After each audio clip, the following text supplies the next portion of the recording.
All right, we will go ahead and get started now. Welcome, everyone. My name is Anna Zerfis, and I am the Regional Parent Navigator out of Fairbanks for Stone Soup Group, and I'm also the MAP Mentor Program Coordinator.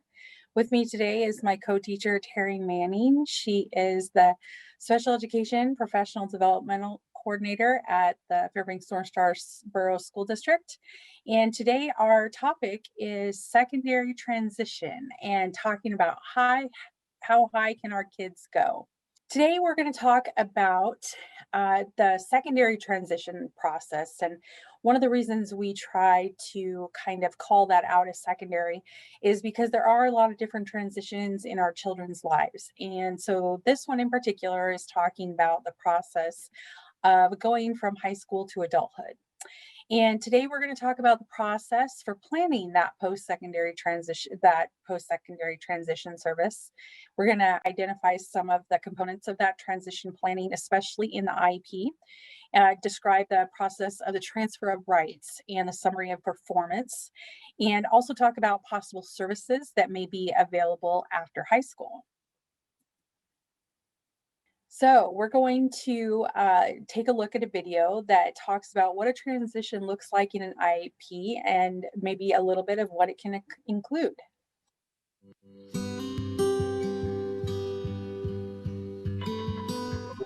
It is important to start talking with children early about what transition after high school is going to look like. But the transition plan itself must be in place at the age of 16 in the IEP. They should include post-secondary goals as well as transition services. So those post-secondary goals should be very specific, not vague aspirational goals, but very concrete steps that you expect your child to take after high school. It is so important that they have particular steps that they're going to take. What types of services? Do they need to visit college campuses? Do they need to be familiar with how to navigate in the community, how to self-advocate, how to ask for the services that they need? The transition plan should include realistic but achievable goals. For example, some students might say, I want to play in the NBA after I graduate from high school, and they're not playing basketball in high school. That would be an aspirational goal, but one that's not very realistic. But a realistic goal would be to attend community college to get a technical degree, or to go work in supported employment in a veterinary clinic if that student is really interested in animals. If it's not realistic to expect that a student is going to be in the tiny percentage of those who get to play in the NBA, but the student really loves basketball, then they might be able to work as maybe volunteer initially as a manager on a college sports team or a local sports team, or go to community college and get a degree in something related to athletics, like athletic training or something like that. So there are a lot of ways that they could work either as a volunteer or eventually in paid employment in a field in which they're particularly interested. Parents know their children better than anyone. So you know the conversations that you've had, you know what your child is interested in, and you can share that with the IEP team. You can talk about the things that you know your child wants to do. And of course, the child should be a part of the process as well. They should be attending the IEP meeting and adding their thoughts and opinions and feelings about what they want to be doing after high school. But the parents really are an important participant in that process because, again, they know the child better than anyone and have shared in helping create the dreams and the vision that the child has for the future. Now we're going to move in to a little deeper dive into the purpose of secondary transition planning.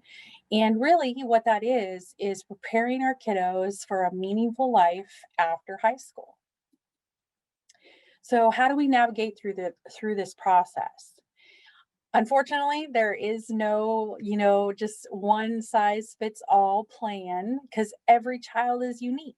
So every transition plan is unique and it is based usually on the child's needs, interests and preferences. We really do like to base it around what they are looking for future. And like we saw in the video, we know our kids and we can get our kids to tell us what they want to do so we can help them get there.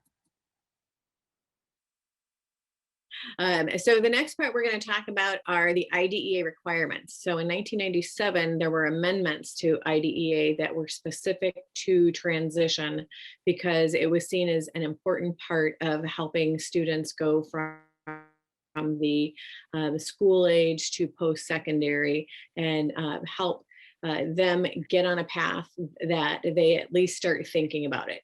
So if your child does not know what they want to do at this point in time, that's okay. There's going to be some training and some learning, and so everybody will be focused on that, the transition for the student. I kind of set this up looking at an IEP. So when you're going to the IEP, you'll have all of the information about who's there, but then there will be a little box that says transfer of rights.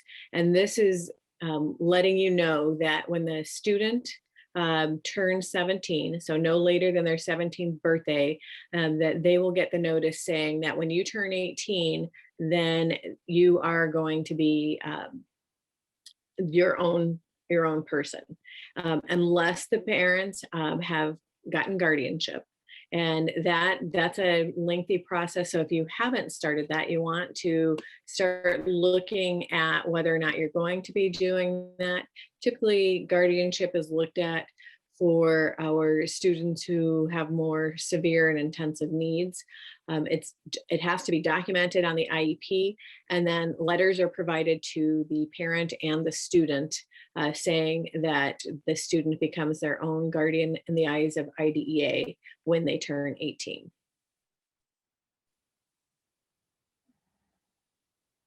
So when we're looking at transition planning, we don't want to start conversations at the meeting.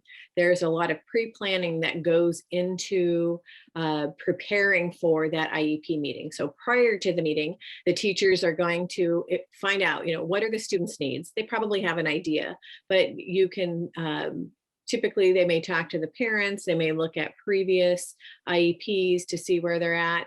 But then we're also looking at the students' interests, preferences, and desires, because transition is about the student. What do they want? What do they want to see themselves doing after they leave the school setting? Now, some of our kiddos are going to graduate with a diploma, and they'll be done closer to that 18th birthday, and others will they'll age out and they may receive services until they're 22. So those students who are able to do their own interest inventories and other assessments, they will do those. Then also parents can be interviewed if their child is not able to speak for themselves. And these interest inventories and these preferences can there are some that for students who are unable to read, so they look more like picture inventories. Others like AKCIS, students go through this interest inventory, and it helps give them some ideas about the areas that they may be interested in based on their answers. Terry, we have a question in the chat. What if we didn't get that letter? We're homeschooling through the state program IDEA. Shouldn't we still have gotten that letter? You should have, and it may be an oversight. So you could ask them about that, or because sometimes letters are sent and it may have gotten lost in the mail, or if maybe it got sent to an email and went into the junk folder. So if you haven't gotten it, then yes, you should ask them about the letter. Good question. Okay, so who participates in the planning? So it's a regular IEP team meeting. So you're going to have the parent, of course, be there. Then, and it reads not less than one gen ed teacher, and not less than one sped teacher, which is always humorous. Sometimes you'll have more gen ed teachers who are part of the meeting, but especially at the high school level, but there has to be at least one. The student is invited, and it's always preferable to have the student there because it's about them. And now they're getting to a point where we want to help them learn how to self-advocate for themselves. And there's the district representative. In many places, it's a principal, an assistant principal, but they could have had somebody else trained to be the district representative and be there for them. Sometimes it's a counselor or another special ed teacher. And there may be other staff. If the student has speech and language needs, then the speech pathologist would be there. Any type of motor, it could be an occupational therapist or the physical therapist. And the school psychologist may or may not be there if it's not a reevaluation. And then there's outside agency can be invited, but it's with the written consent from a parent. So if like Department of Vocational Rehabilitation is invited, then you would have to sign a release for us to be able to invite them. One thing to note is that a parent can bring anybody with them to a meeting. So if you choose to bring and request an outside agency, then you would not have to do the written consent. But if you wanted the school to be able to have conversation, then you would have to do a written release of information saying that would be okay. So when does transition planning begin? So this begins during the IEP in which the student will turn 16. So basically, if your child is 15 and their birth date is going to happen sometime within that next year, then there should be the transition planning should have started. The nice thing is that transition planning can start at any time. When IDEA changed the age from 16 or from 14 to 16, I was a little concerned. It's like, I think we need to start earlier with kiddos with transition planning. But the caveat is that it can start whenever. So if your student has more intensive needs and you want to start in middle school, then you can talk to the school and get together as a team to determine if it needs to be started sooner. So I know that there right now is conversation about trying to get it changed in the state of Alaska back to 14. I'm not so concerned about it because it can be started, we can still start at 14 and you can ask the school district to start. Okay, so what is it? So what is transition planning? So it's looking at student-defined measurable goals. So there has to be an outcome. We're looking at an outcome for when the students leave the school system. And we're looking at employment and training, what type of education, and then what type of living situation, what type of independent living skills do they need. So an example of employment or training would be a student could determine that they want to be a trooper. And so we would know for sure, did they become a trooper? Did they not become a trooper? The education could be they'd go to UAF or UAA or some type of facility, or if there's a particular training for becoming a trooper, they go through trooper school, then that would be indicated. And then when we're talking to students, where do you plan to live? How do you plan to live? Are you going to live with your parents? Are you going to live with roommates? There are some kiddos who are very clear that they want to stay with their parents. There are other kiddos who are very clear, I am leaving my parents' house. So it's all about what the student is looking at.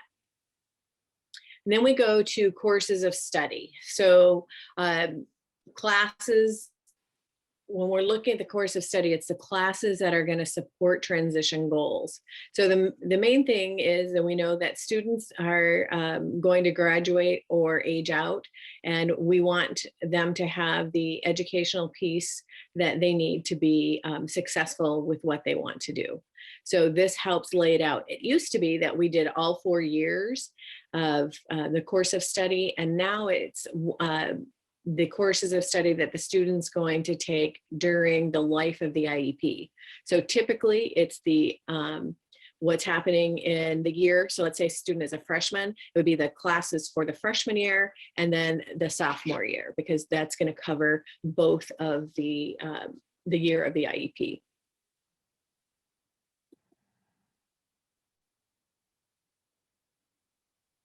So what is it, again, in terms of a coordinated set of activities? So it's all results oriented.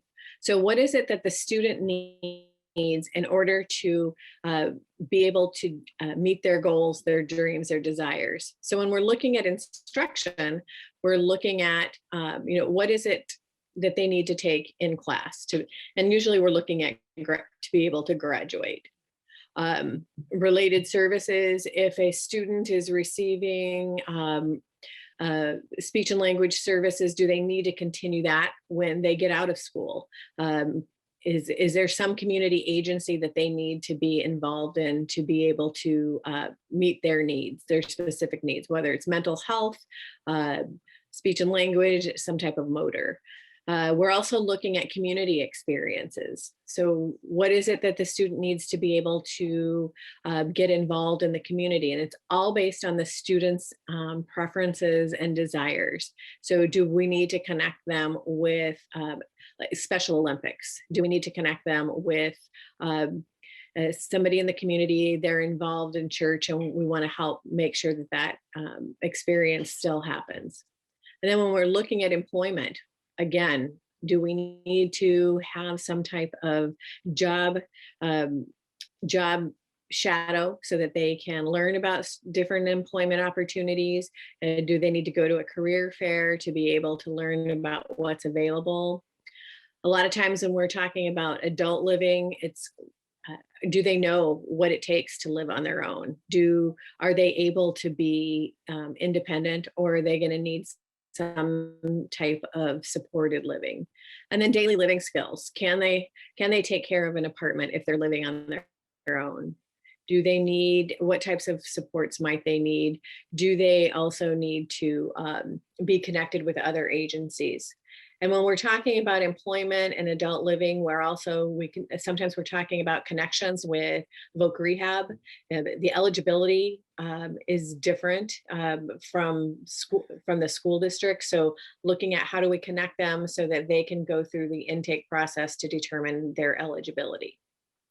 So it's really to improve also the academic functioning achievement for students.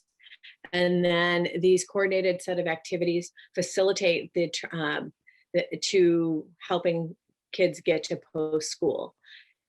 Transition does not mean that all students go to college. Transition is about what meets the needs of the students. Can they achieve what they desire with the supports that we're providing? So looking at the summary of performance, eligibility terminates when the student either gets a regular diploma or the student ages out. So students have the ability to receive services and education until they, through their 21st birthday. So until they're 22, and depending on when their birthday falls, it could be even later. So that you want to be careful if you've got kiddos who are going to graduate and they're going to have a regular diploma, that you realize that the services are terminated on graduation day. But what you should get, there should be an exit. And with that exit, you are getting a summary of their academic strengths and achievements and their learning styles. This will help if they're going to another agency. The agency can see, get information about where the student was performing when they left the K-12 system. Now we're going to listen to Sue Pratt, and she's going to explain to us why transition planning is so important for your child.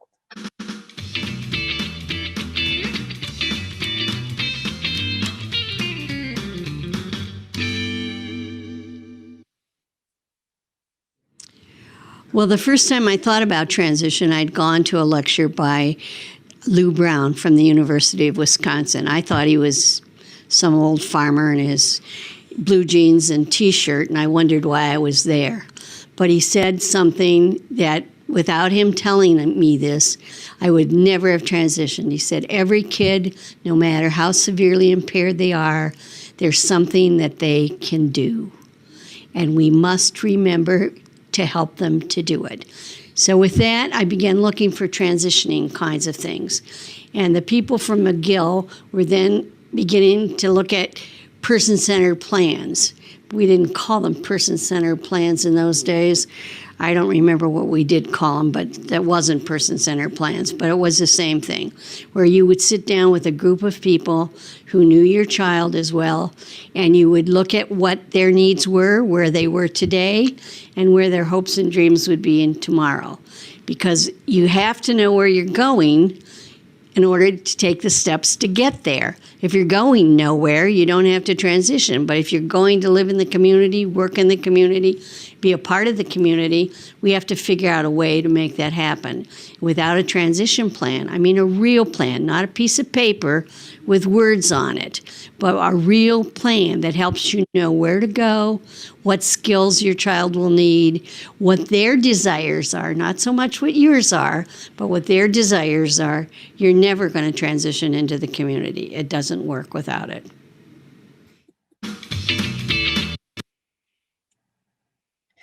Now we're going to look a little bit at this great resource we have in Alaska.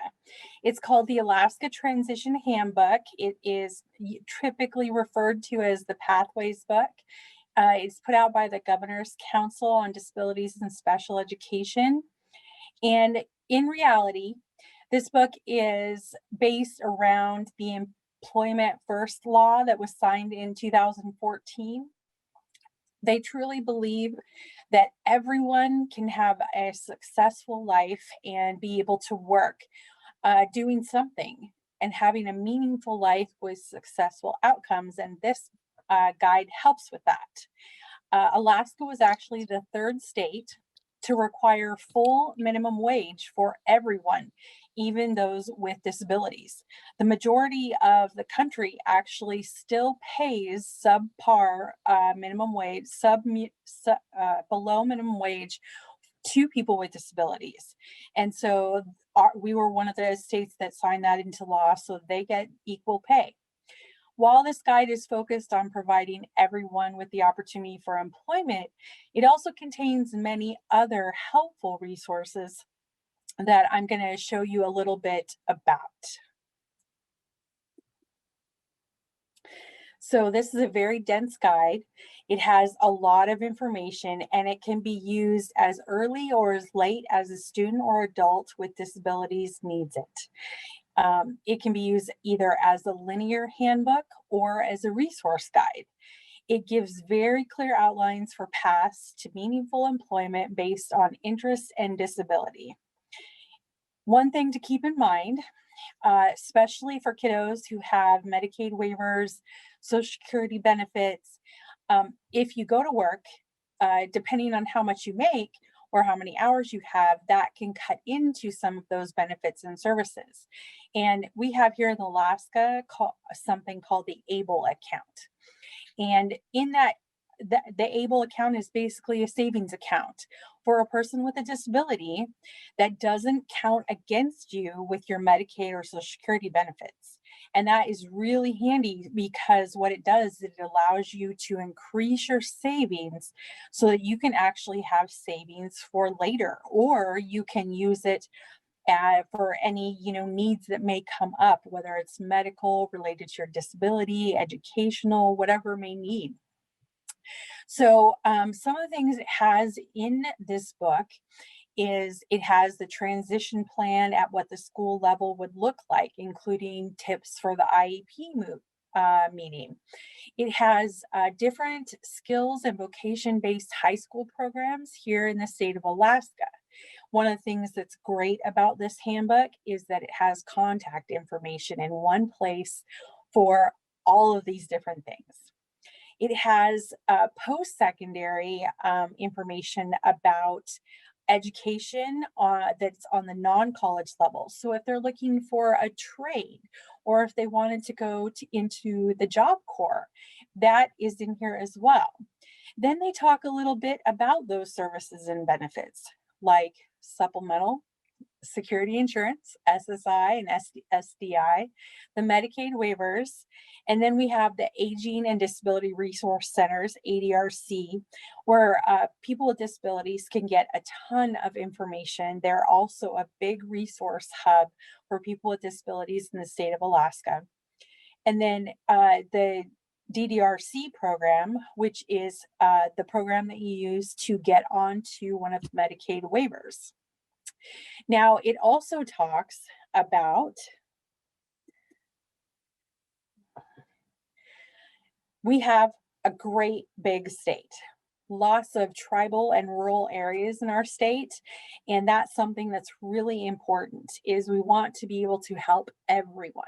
And so it has sections on tribal vocational rehabilitation, rural employment, and how you can do that. There are many programs and systems in place so anyone with a disability can work.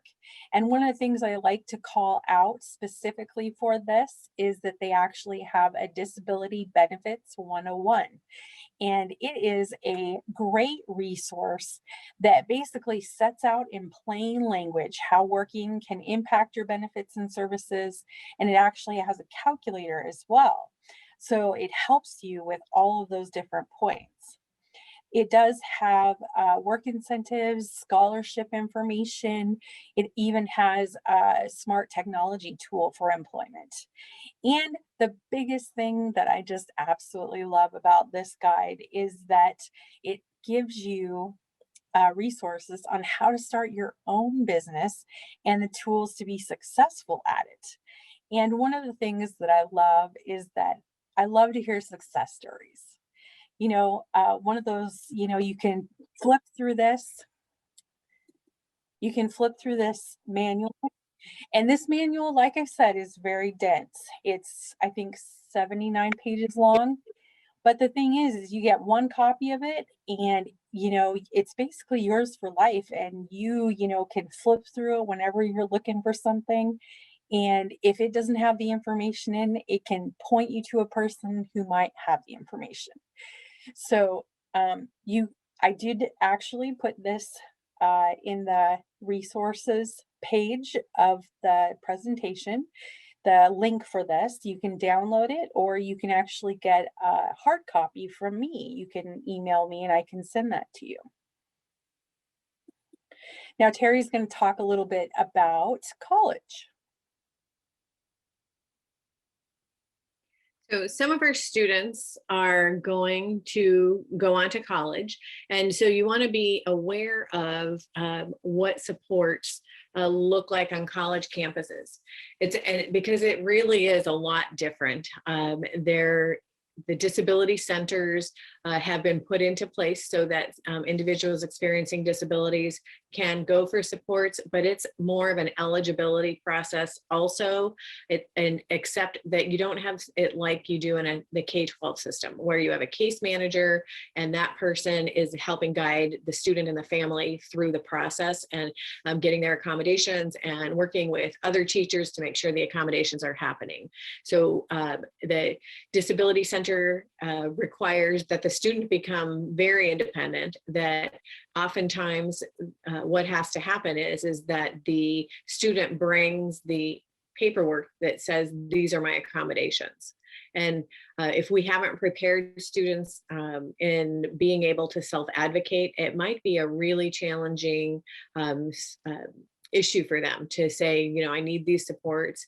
Also, there are times when at the college level that they will want to see the last IEP, or they may or may not take the psych report, so they may want them to get another psychological report. So each time a student is going to a different college, then you need to make the connection. They need to make the connection with the disability center. The link there, this is to be able for you to be able to go and look about supports and ways for being able to connect with disability centers, and so that you can help guide your student to be able to access services that are needed. And it's interesting, we've got some places in the country that also have programs for individuals experiencing developmental disabilities, and it may not lead to a college degree, but it provides the college experience and some work experience type of activities. So just because a student has a developmental disability does not mean they can't have that college experience. We don't have that here in Alaska, so the students would be going out someplace else. But we don't want to limit our kids at all. We want to, if they've got an interest, being able to explore, and that's all part of transitioning. In that transition process is letting students explore based on what they're interested in. It can be a challenging and a scary time for parents, because this is each time the student transitions from like elementary to middle school to high school, that's a transition not only for them, but for parents. And once they are at this age, it's even scarier, because then it's really about transitioning into life. And you know, what supports do they need, and what can you do to help them be as independent as possible without also having learned helplessness go along with it. So I encourage parents to talk to other parents who are having kiddos. That's where Stone Scoop Group is so great, that parents are talking to each other about these transitions and what to look forward to, and to, you know, how to support yourself while you're supporting your child. And we did have another question come in about guardianship. And I wanted to show everyone this website. This is the Alaska State Association for Guardianship and Advocacy. ASAGA is usually what they're termed. And so basically what they do is they will help with explain paperwork. They actually do guardianship training, so you understand what the process is. And if you do become a guardian, you have like financial reports you have to submit and everything. So they actually have classes on financial reporting and how that's done and who it's turned into. They even have a reminder service so that they remind you when to do your financial reports. So ASAGA is a great place. Yes, I can put that link in the chat. ASAGA is a great place to go to. I've taken several of their trainings, and yeah, they're fantastic and they're incredibly helpful. And you can actually get the guardianship paperwork directly from any of the state courthouses, and ASAGA can actually talk you through some of it and help you with the process. And so that's very, very helpful, because you don't have to spend money on a lawyer and all that kind of stuff. So you can actually do it. We do have a level here in Alaska that's called conservatorship. And conservatorship is kind of a milder form of guardianship. It is for kiddos who are at a functional level. They could actually live in a group home or live with a roommate or with a supported living person. And they just need a little help with maybe medical or financial. And so the parent or guardian would be the overseer of those specific things. And so it's not as tight of a rein as guardianship is. So we do have kind of two tracks depending on the person and the disability and how functional they are, and what they can do for their adult life. Pacer's National Parent Center on Transition and Employment presents The Transition to Adulthood, Tips for Parents from Parents. So one thing that I wish I had known was that I spent a lot of time worrying about how to make the perfect plan for my son for transition services on the IEP, and I know now that there is no perfect plan. There's no one right way to do it. You just have to dive in. One piece of advice that I would give for parents when your child is transitioning is to start early. And I know that probably everybody says that, but I can tell you from experience now that my son is 22, that I really wish we would have started looking at all those variables from a very early age and started at 16 and asked questions. What I keep telling parents, and my message to all the parents, is that try and to talk to their children and find what is that passion, what is that thing in life that they are good at, that they have the strength to build upon. And it makes the whole difference in the world. One thing that I did not expect is that transition is not just about my son transitioning to adulthood. It's about me as a parent transitioning onto a new day where my son is striking out on his own, and he needs to live as independently as he can in his community. So I guess my encouragement is for you as a parent to keep hope alive. Don't put unrealistic timelines and expectations on yourself or on your youth, and really work toward a destination, realizing that the way you get there and the time you get there is not as important as just taking continual steps towards what you hope that future will be. When your child transitions into the adult world, there's a lot that you need to know, and it is important to be seeking that expertise from all the people in the field and even from other parents. For other tips to help you support your teen or young adult on their journey to adulthood, be sure to visit Pacer's National Parent Center on Transition and Employment website at www.pacer.org/transition. Brought to you by Pacer's National Parent Center on Transition and Employment with support from the And if you haven't heard of the Pacer website before, they actually have great resources for any parent with kiddos with disabilities from very young to adulthood. So definitely take a look at their website for transitions, but also for any other kind of, they've had some fantastic COVID resources. So definitely take a look at Pacer's website. Terry, did you want to add anything about Pacer? Not necessarily about Pacer, but about the comment about starting early when you feel like you're late. Really starting where you are is really important. And you know what you know when you know it. So being able to look at where you're at, talking with your case manager or with the school district, even talking with Stone Soup Group with Anna to see, this is where you are. And so what do you need to do to move forward? You may not have as much time, but at least you'll be able to maybe get things on the faster track, and being able to just say, this is what it is, and allow for support and help to get as far as you can before the student transitions out. And when you're homeschooling, one of the people to reach out to is your special education contact for the homeschool. They are kind of your conduit for some of this stuff.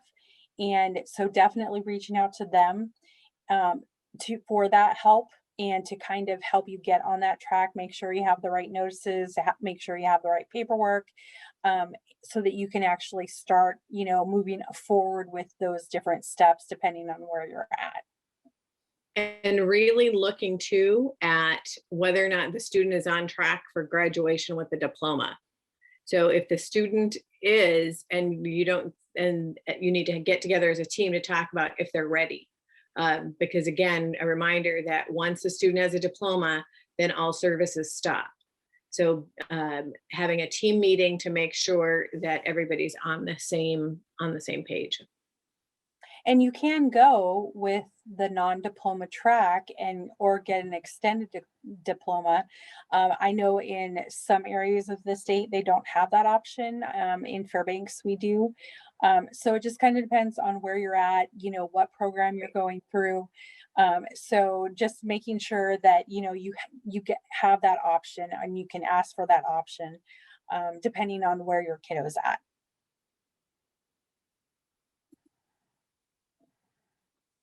Okay.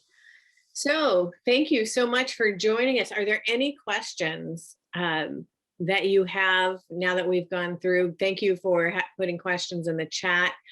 I did put our contact information on this page, so if you have any questions afterwards or you need help finding something, you can always reach out to us. This is a resource page, so it has a bunch of different, like the PACER, video. Then it has the Transition Alaska, and it has the Pathways Handbook. It has the videos we played today. Yes, having a kiddo who is running that, where they started school early, and so they actually are going to be turning 18 in their junior or senior year.